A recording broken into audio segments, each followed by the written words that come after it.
गलोलासिहारं नमत्सद्विहारं रिपुस्तोमपारं नृसिंहावतारं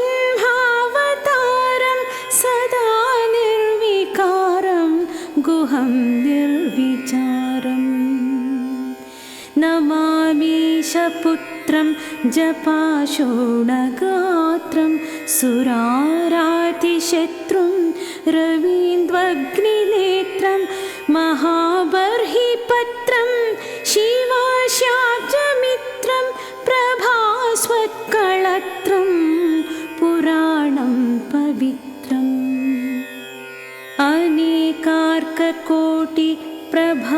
अनेकार्ककोटिप्रभावज्वलन्तं मनोहारिमाणिक्य भूषोज्वलन्तं श्रितानामभीष्टं निशान्तं नितान्तं भजे षण्मुखं तं शरच्चन्द्रकान्तम् कृपावारिकल्लोल भास्वत्कटाक्षं विराजन्मनोहरि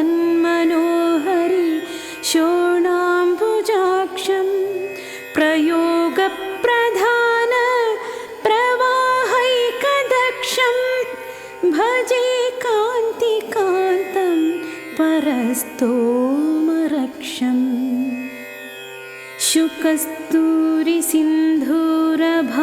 शुकस्तूरिसिन्धूरभास्वल्ललाटं दयापूर्णचित्तं महादेवपुत्रं रवीन्दोल्लसद्रत्न राजत्किरीटं भजे क्रीडिताकाश गङ्गाद्रिकूटम्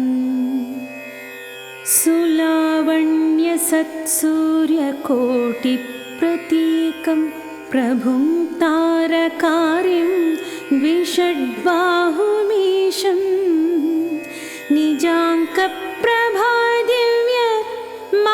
निजाङ्कप्रभादिव्यमानाप्रदीपं भजे पार्वती प्राणपुत्रं सुकेशम् अजं सर्वलोकप्रियं लोकनाथं गुहं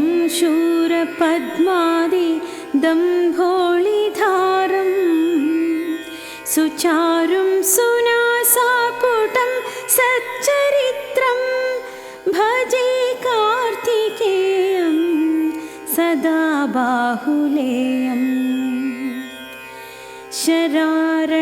शरारण्यसम्भूत इन्द्रादिवन्द्यं द्विषड्बाहु सङ्ख्यायुधश्रेणिरम्यं मरुत्सारथिं कुक्कुटेशं सुकेतुं भजे योगिहृत्पद्ममधाधिवासम्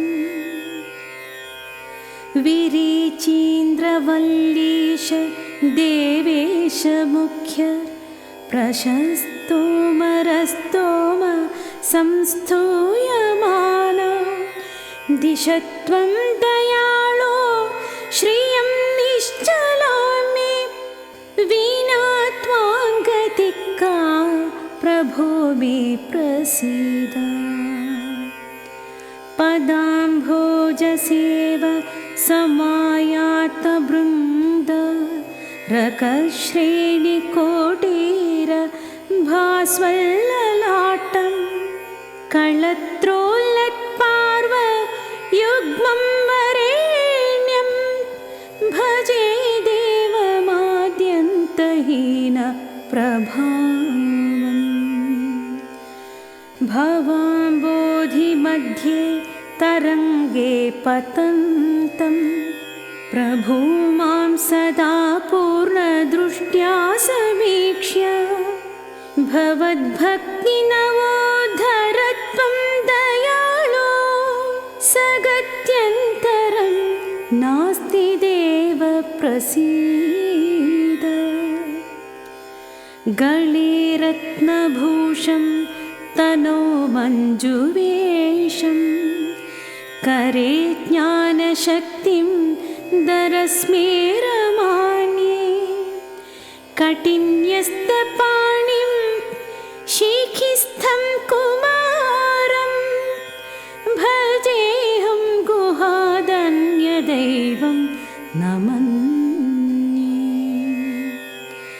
दयाहीनचित्तं परद्रोहिवृत्तिं सदा पापशीलं गुरोर्भक्तिहीनम् अनन्यावलम्बं भवन्नेत्रपात्रं कृपानाशील मां भो पवित्रं कुरु त्वम्। महासेन गाङ्गेय वल्ली सहाय प्रभो तारकारे षडाश्यामरेश सदा पायसान्न प्रियस्त्वं गुहेति स्मरिष्यामि भक्त्या कदाहं विभो त्वाम्। प्रतापस्य बाहो समद्वीरबाहो प्रभो कार्तिकेष्ठ कामप्रदेति यदा ये पठन्ति भवन्तं तदेवं प्रसन्नं सन्तोषं बहुश्रीं ददासि। अपारातिदारिद्र्यपूर्णे नितान्तं महासेन मामुद्धरत्वम् कटाक्षावलोकेन किञ्चित् प्रसीद प्रसीद स्थिरां देहि भक्तिं भवत्पादपद्मे श्रियं निश्चलां देहि मह्यं कुमार गुहं चन्द्रतारं सुवंशाभिवृद्धिं कुरु त्वं प्रभो मे मनकल्पसाला। नमस्ते नमस्ते महाशक्तिपाणे नमस्ते नमस्ते लसद्वज्रपाणे नमस्ते नमस्ते कटिन्यस्तपाणे नमस्ते नमस्ते सदाभीष्टपाणे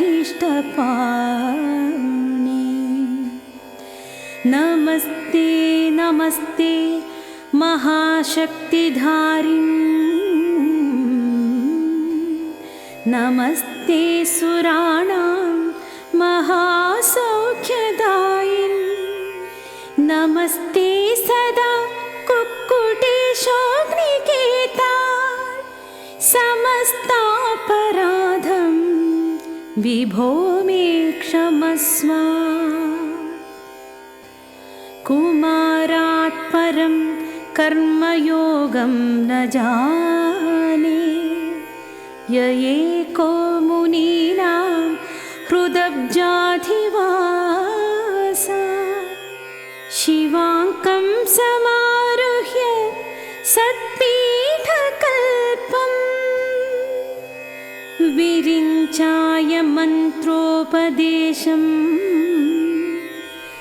चकार प्रमोदेन सोऽयं तनोतु श्रियं मे यमाहुः परं वेद सूरेषु मुख्यं सदा यस्य शक्त्या जगद्भीतभीता यमाश्रित्य देवाः स्थिरं स्वर्गपाला सन्दोङ्काररूपं चिदानन्दमीडे गुहस्तोत्रमेतत् कृतं तारकारे भुजङ्गप्रयादेन हृद्येन कान्तम् जना ये पठन्ते महाभक्तियुक्ता प्रमोदेन सायं प्रभाते विशेष सजन्मर्षयोगे यदा ते रुदान्त मनो वाञ्छितान् सर्वकामान् लभन्ते। भजेऽहं कुमारं भवानी कुमारं गलोलासिहारं नमत्सद्विहारं रिपुस्तोमपारं नृसिंहावतारं सदा निर्विकारं गुहं निर्विचारम् नमामीशपुत्रं जपाशोणगात्रं सुरारातिशत्रुं रवीन्द्वग्निनेत्रं महाबर्हिपत्रं शिवाशाब्जमित्रं प्रभास्वत्कळत्रं पुराणं पवित्रम् अनेकार्ककोटिप्रभावज्वलन्तं मनोहारिमाणिक्य भूषोज्वलन्तं श्रितानामभीष्टं निशान्तं नितान्तं भजे षण्मुखं तं शरच्चन्द्रकान्तम् कृपावारिकल्लोल भास्वत्कटाक्षं विराजन्मनोहरि शोणाम्बुजाक्षं प्रयोगप्रधान प्रवाहैकदक्षं भजे कान्तिकान्तं परस्तोमरक्षम्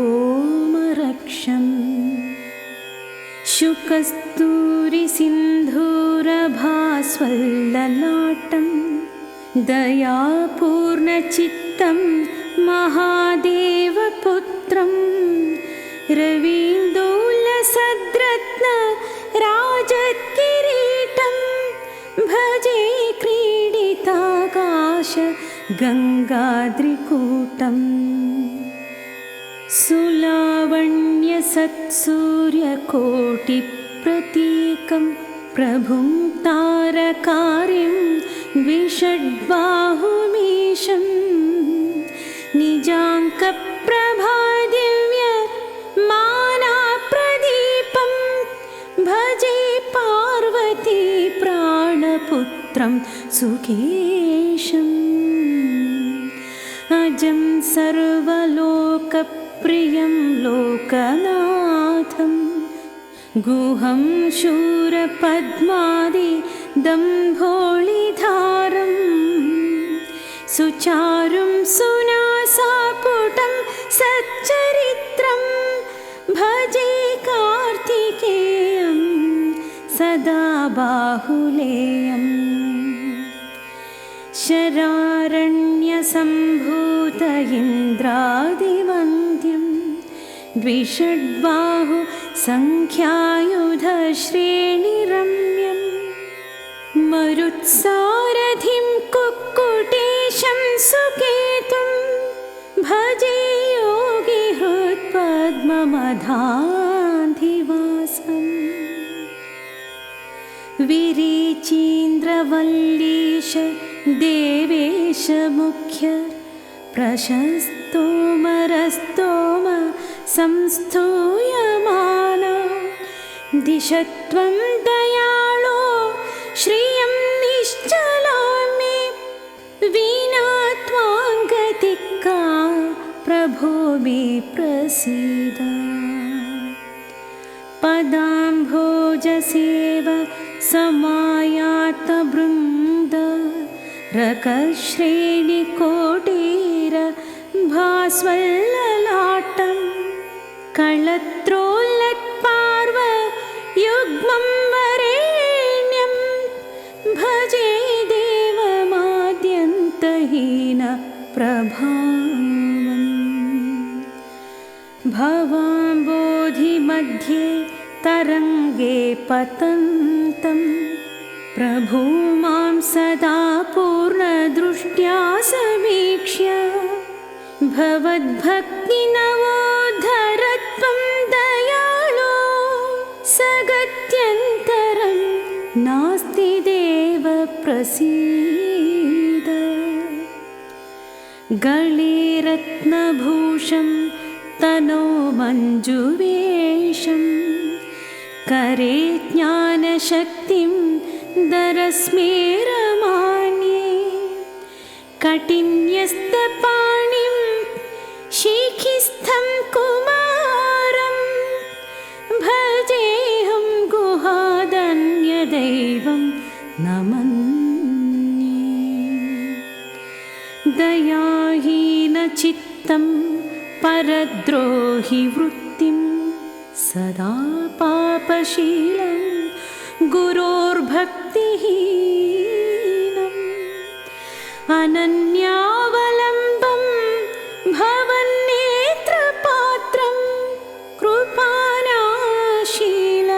मां भो पवित्रं कुरु त्वम्।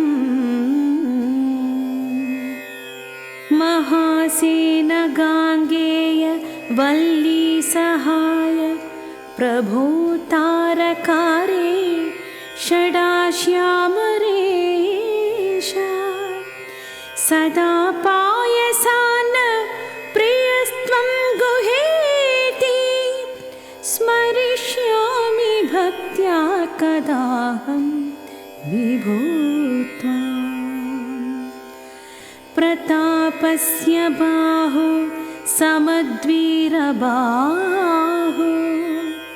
प्रभो कार्तिकेष्ठ कामप्रदेति यदा ये पठन्ति भवन्तं तदेवं प्रसन्नं सन्तोषं बहुश्रीं ददासि। अपारातिदारिद्र्य पूर्णे नितान्तं महासेन मामुद्धरत्वं कटाक्षावलोकेन किञ्चित् प्रसीद प्रसीद। स्थिरां देहि भक्तिं भवत्पादपद्मे श्रियं निश्चलां देहि मह्यं कुमार। गुहं चन्द्रतारं सुवंशाभिवृद्धिं कुरु त्वं प्रभो मे मनकल्पसाला। नमस्ते नमस्ते महाशक्तिपाणे नमस्ते नमस्ते लसद्वज्रपाणे नमस्ते नमस्ते कटिन्यस्तपाणे नमस्ते नमस्ते सदाभीष्टपाणे नमस्ते नमस्ते महाशक्तिधारिणी नमस्ते सुराणां महासौख्यदायिन् नमस्ते सदा कुक्कुटेशोऽग्निकेता समस्तापराधं विभो मे क्षमस्व। कुमारात् परं कर्मयोगं न जाने य एको मुनीनां हृदब्जाधिवास शिवाङ्कं समारुह्य सत्पीठकल्पं विरिञ्चाय मन्त्रोपदेशं चकार प्रमोदेन सोऽयं तनोतु श्रियं मे। यमाहुः परं वेद सूरेषु मुख्यम् शक्त्या जगद्भीतभीता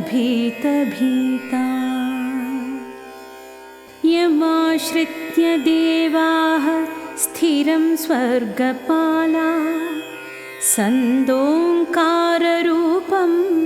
चिदानन्दमीडे गुहस्तोत्रमेतत् कृतं तारकारे भुजङ्गप्रयादेन हृद्येन कान्तम् जनो ये पठन्ते महाभक्तियुक्ता प्रमोदेन सायं प्रभाते विशेष सजन्मर्षयोगे यदा ते रुतान्त मनो वाञ्छितान् सर्वकामान् लभन्ते।